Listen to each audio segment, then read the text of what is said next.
E aí, pessoal, beleza? Bem-vindos ao Opa News BR. Hoje a gente vai mergulhar de cabeça num campo de batalha que está cada vez mais decisivo na política brasileira, o universo digital. Aqui, a guerra não é com armas, mas com seguidores, curtidas e, claro, muito compartilhamento. Então, bora lá entender essa história.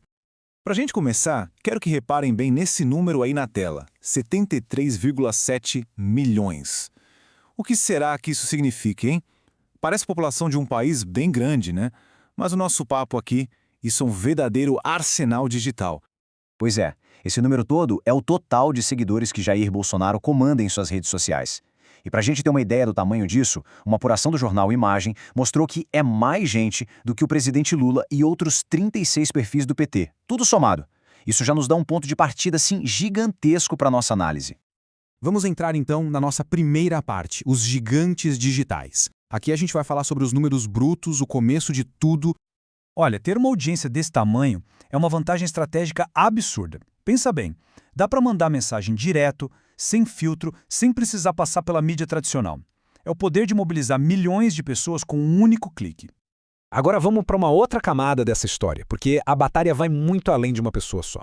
Vamos ver a estratégia dos partidos, além do líder. E aí que vem a grande pergunta, né? Será que essa história toda se resume a contar seguidores? Ou será que a gente está vendo só a pontinha do iceberg de uma disputa muito mais calculada, muito mais complexa? E olha só que interessante que esses dados mostram. Um estudo acadêmico lá de 2016 já apontava qual era o alvo principal dos partidos na internet. Dá uma olhada na tabela. A juventude. Quase 88% dos partidos já estavam com foco total neles. E por que essa fixação toda nos jovens? Bom, primeiro, o óbvio. São mais de 24 milhões de votos. É gente pra caramba. E segundo, talvez o mais importante, é que eles são os nativos digitais, né? É a galera que já nasceu conectada. Então quem consegue falar a língua deles, garante o jogo não só agora, mas lá na frente também. E é exatamente aqui que a nossa análise dá uma bela virada. Porque se o número de seguidores é o tamanho do exército, existe um outro jeito de medir a força real dele. E essa é a batalha pela relevância. E esse gráfico aqui mostra essa virada de um jeito impressionante. Um estudo da consultoria Nexus, pegando os dados de janeiro a julho de 2025, mostra o PT com um tal de score de relevância de 93,3 e o PL 54,1. É quase o dobro, mas o que raio significa isso? Então, esse score de relevância não é só contar seguidor, não. É uma métrica bem mais inteligente. Ela junta a frequência com que se posta, o total de curtidas e comentários, o tamanho da base de seguidores, claro, mas o pulo do gato é a eficiência, ou seja, o quanto cada post consegue gerar de barulho. Na prática, é medir a qualidade da conversa, e não só quanta gente está na sala. E essa liderança do PT, segundo o estudo, não é em um lugar ou outro não, foi em todas as frentes. Instagram, Facebook, X, YouTube, TikTok. Em todas as 5 grandes redes, o PT ficou em primeiro. Isso mostra uma estratégia digital assim muito bem amarrada. Aliás, análises como essa são a nossa praia aqui no Opa News BR. Se você curte esse tipo de conteúdo aprofundado, aproveita e já se inscreve aí no canal para não perder nada. Mas o que está por trás de tanto engajamento? A resposta parece clara: a polarização do país. O estudo da Nexus mostra que temas quentes, como os eventos de 8 de janeiro, por exemplo, viraram verdadeiros campos de batalha digitais. Os dois lados geraram picos de interação falando sobre isso, seja para criticar ou para defender a anistia. E tudo isso nos leva para a nossa parte final. O que os dois lados estão preparando para 2026? Vamos dar uma olhada no arsenal e no manual moderno dessa guerra.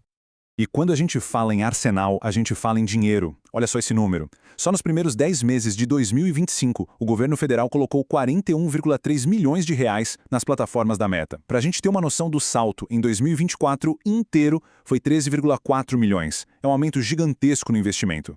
Mas não é só anúncio pago, não. Os dois lados estão profissionalizando suas tropas de influenciadores. De um lado, a direita, com o que os críticos apelidaram de gabinete do ódio. Do outro, a esquerda, que agora tem um projeto super organizado chamado Pode Espalhar, com mais de 100 influenciadores. Eles mesmos, com uma certa ironia, chamam de gabinete do amor. Essa virada de jogo da esquerda no mundo digital, segundo fontes, não foi por acaso. Foi uma estratégia muito bem pensada. Contrataram marqueteiras profissionais, abraçaram a linguagem dos memes e das trends, chamaram artistas e influenciadores para o time, estão usando até inteligência artificial nos vídeos e, claro, como a gente viu, gastando milhões. Claro que a oposição tem uma outra visão sobre isso. A secretária de comunicação do PL, Michele Rodrigues, diz que esse crescimento do PT nas redes parece inorgânico. É uma forma de sugerir que estariam usando robôs para inflar os números e parecer mais relevantes do que realmente são. E isso tudo nos traz de volta para a grande pergunta, né? No final das contas, o que define o poder digital? É o tamanho do exército? A quantidade de seguidores? Ou é a força do engajamento, a capacidade de fazer barulho e mobilizar as pessoas de verdade? A resposta para isso é o que vai ditar o jogo em 2026. Essa batalha está longe de terminar, e a resposta para essa pergunta ainda vai dar muito o que falar. E a gente vai continuar de olho em cada lance, claro. Para não perder nenhuma das nossas análises, já sabe, né? Se inscreve aqui no canal Opa News BR. A gente se vê na próxima.